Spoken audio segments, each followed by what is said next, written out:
Mbemba mutula moto ni pon maladi. Bodube papa dito.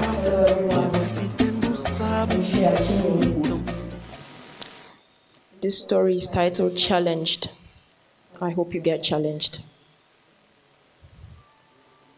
My 17th birthday is so high up on the list of family jokes in our home, I almost forget how sad it was.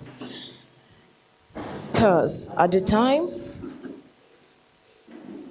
fresh out of high school, great grades, big dreams and plans, I became a mom. My routines were nothing short of nightmarish. I would have to do laundry almost every hour, meal times in between, baby crying at late night in place of late night calls. Where I should have been hanging out, I'd be doing hospital runs. Where I should have been meeting friends, well, I'd be home doing what moms should do.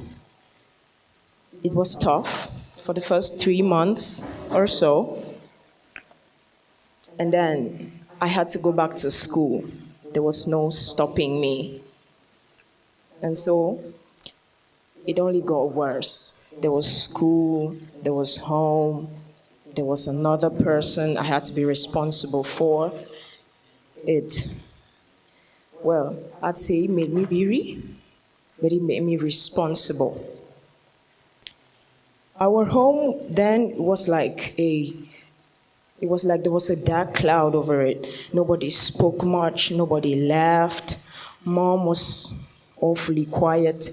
The help could only do so much. And so I had to be everybody. I had to be mom, I had to be me, I had to be mom again.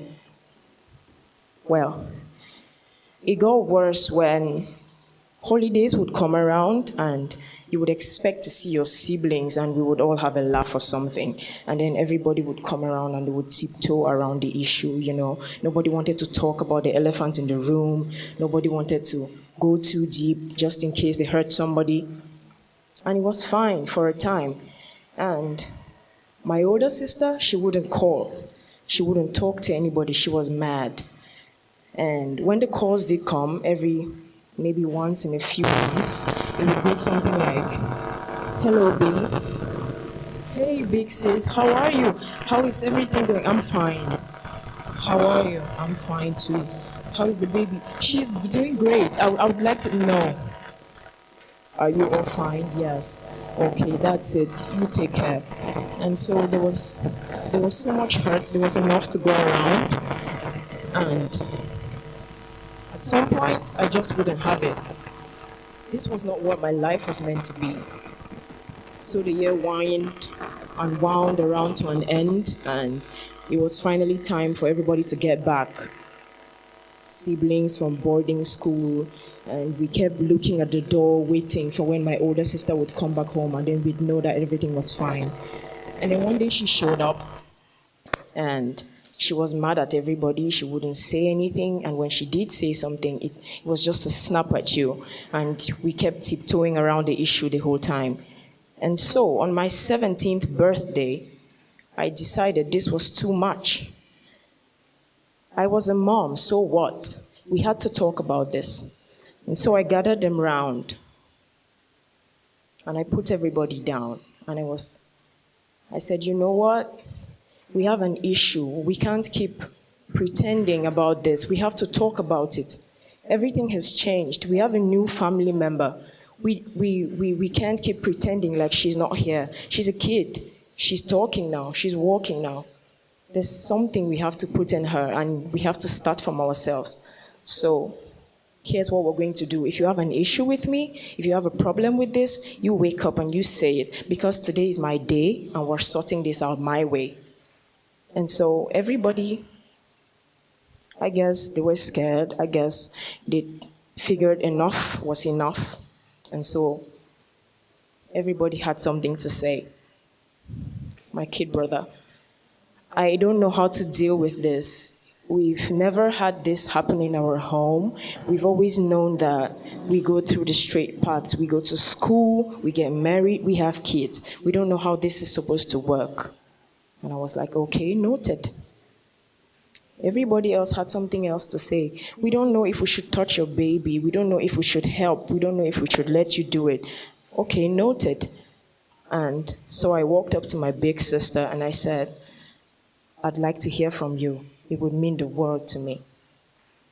And she said, I can't do this. What can't you do? Well, I can't. I just can't do any of this. What do you mean? And she was quiet. And even though we all pretended that she was big sis and nobody was going to say anything about it, it was time we spoke up. And so I went at her with everything that I had. You don't go out there, mess up, have a baby, bring her home, and leave her to me, and then have the nerve to be mad at the rest of us. We've been taking rubbish from you, and you have the nerve to abandon your child and behave like we did this to you? Where do you even get off being like that?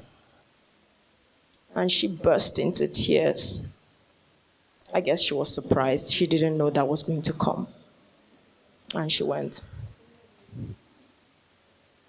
I strayed. I messed up. I did different. I didn't follow the lines. I've never colored out of the lines. I don't know how to do this. I came back home and you all just took the baby like it was normal. None of this is normal. I had to go back to school. I had to finish. I have to make a life for my child and myself. And you don't expect me to come and sit here and play mom. I get it. I get it. You can't sit here and play mom. We know life must go on. But you don't go around hating your child. You don't go around hating your family. We're doing you a favor. And in as much as you think you failed us, we want to tell you this. We've accepted this child because we've accepted you. It's you we're accepting. It's you we're forgiving. If you can't forgive yourself, how do you grow up? And how do you raise a child and let them live like this? This hatred you're building, this darkness you're creating, this is not how it should be. We grew up a certain type of way. We're raising your child a certain type of way. What is wrong with you? You should accept her. We've accepted her. And she cried some more. How would I know? Nobody talks to me. Nobody says anything to me. Mom just looks at me and turns away. How would I know?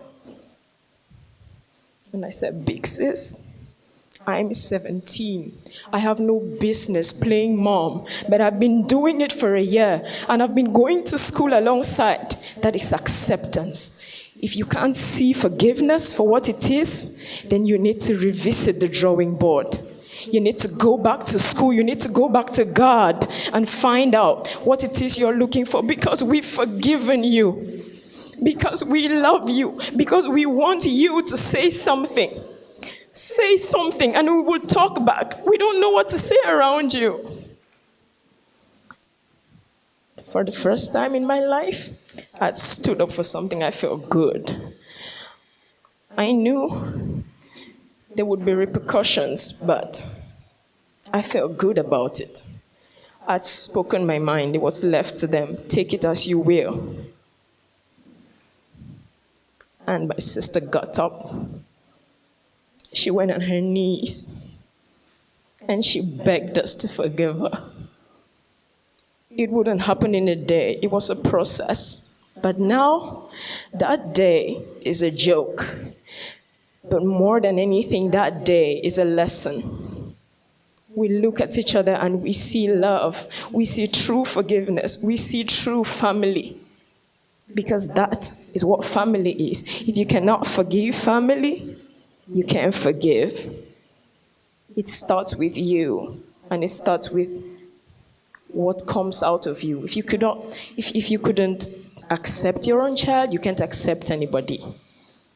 And that has what has made my family the best family I could ever ask for.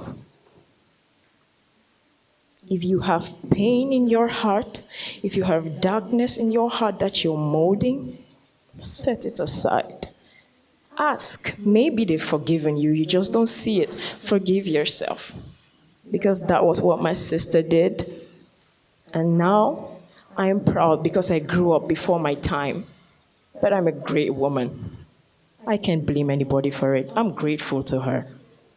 Thank you.